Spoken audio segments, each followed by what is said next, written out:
Introduction. Dr. Andrew Huberman, Ph.D., at Huberman Lab, is a professor of neurobiology and ophthalmology at Stanford University School of Medicine.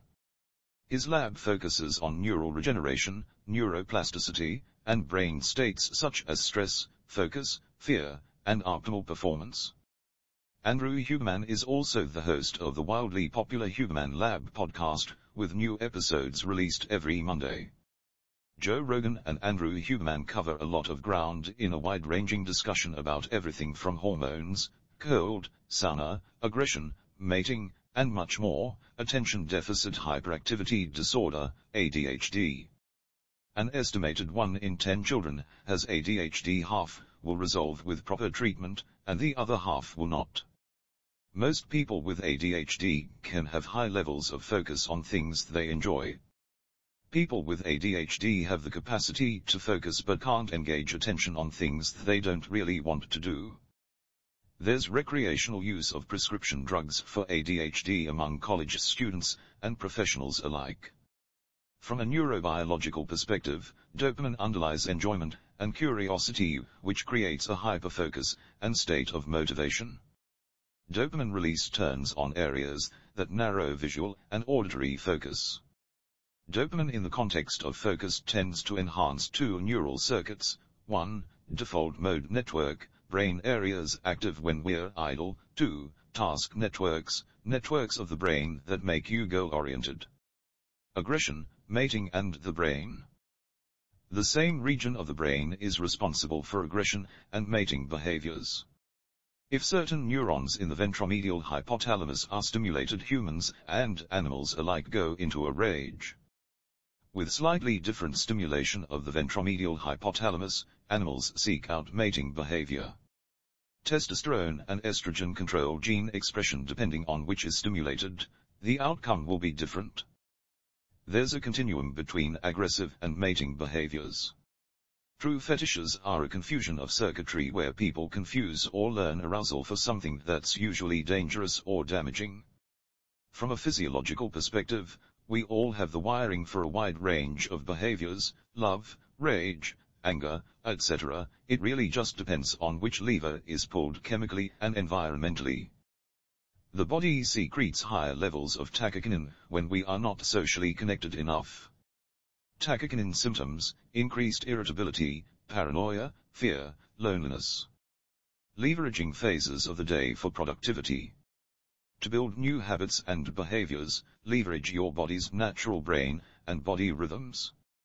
Phases of the day will invoke a shift in mood and mindset that are more conducive to building and keeping habits. Phase 1, 0 to 8 hours after waking up.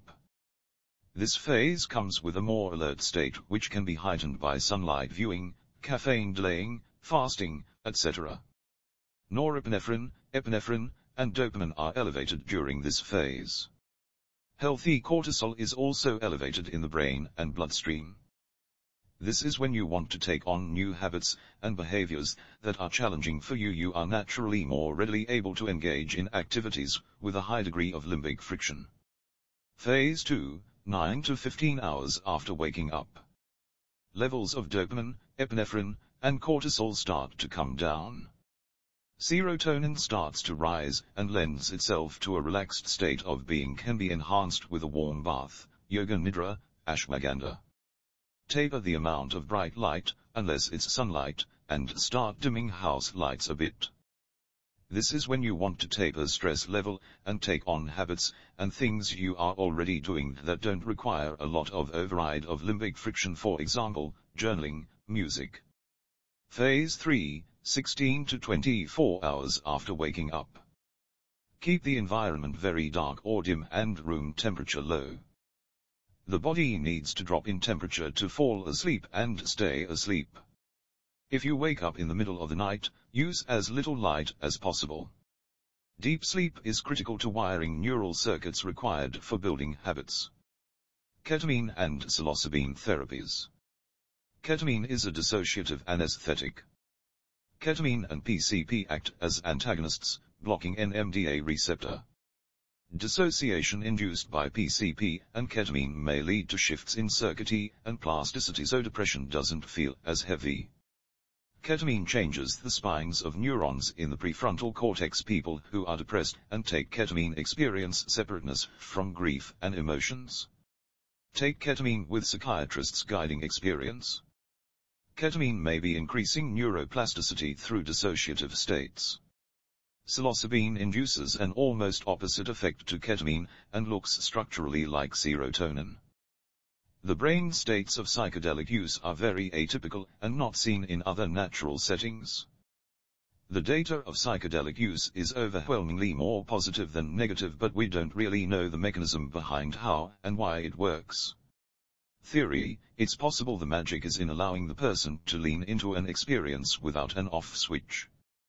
Huberman described himself as only able to feel from the neck up and waist down until he participated in an MDMA study, which allowed him to lean into feelings and experience emotion. Cannabis and alcohol. Let's be real, there is no therapeutic use for alcohol.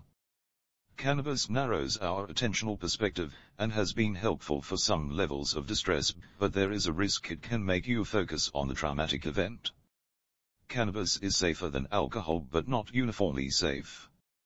Marijuana is very popular in the jiu-jitsu world. In some, it stimulates laser focus on training at the moment. Supplements, steroids, hormones, and sports. Be careful where you source your supplements. Cheaper companies tend to have cross-contamination with whatever was previously in the vat. For most sports, steroid testing is really an IQ test, knowing how and when to cycle, but the reality is it plays a role in some capacity for athletes. General testosterone replacement therapy, TRT, doses, 100-120 mg/week divided over 2 to 3x per week, but there is a law of diminishing returns here. TRT has its trade-offs, so you have to find the right level for you. Sufficient testosterone levels do enhance the ability to sustain effort and recover. NBA and testosterone therapy: if you get injured, you can take up to 200 mg per week, which is essentially a TRT dose. Light viewing and effect on the body. Sunlight and day length can impact the melatonin pathway and directly trigger hormone pathways, testosterone and estrogen, desire to mate, and mating behavior. Using light to optimize testosterone and estrogen, get about 20 minutes of light exposure to as much skin as possible, 2 to 3 times per week minimum. Melatonin inhibits testosterone and estrogen output from the testes and ovaries, which is critical to the desire to mate. Skin is a hormone-producing and hormone-influencing organ. Skin exposure to shortwave light, for example, blue, UV, can trigger increases in testosterone and estrogen, and the desire to mate. People from places with lower light throughout the year or lighter skin experience more significant increases in testosterone with light exposure.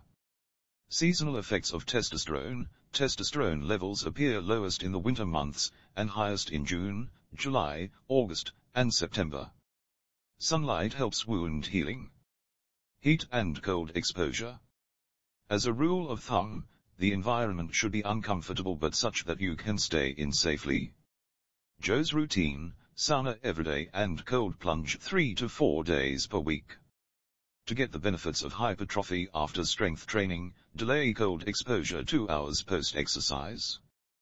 Defining sauna use: temperature between 80 C, 100 C or 176 F to 12 F, depending on how hot it feels to you, 5 to 20 minutes per session, 2 to 7 times per week, 57 minutes per week, has been shown to stimulate heat shock protein. Wet sauna and dry sauna are both acceptable. Most infrared saunas don't get hot enough. Proper application of local heat may actually change the identity of fat cells at that location and encourage the conversion of white fat to beige fat. Cold can be used to cause increases in catecholamines, including dopamine, adrenaline, and noradrenaline, in ways that can improve your levels of attention and your mood. Deliberate cold exposure also improves mental performance, resilience, grittiness, the ability to move through challenges. Cold exposure, 11 minutes per week, up to the neck, for fat, has been shown to increase brown fat, which increases metabolism and the ability to feel comfortable in cold temperatures. For maximum metabolic effect, when using temperature for therapeutic effects, end with cold.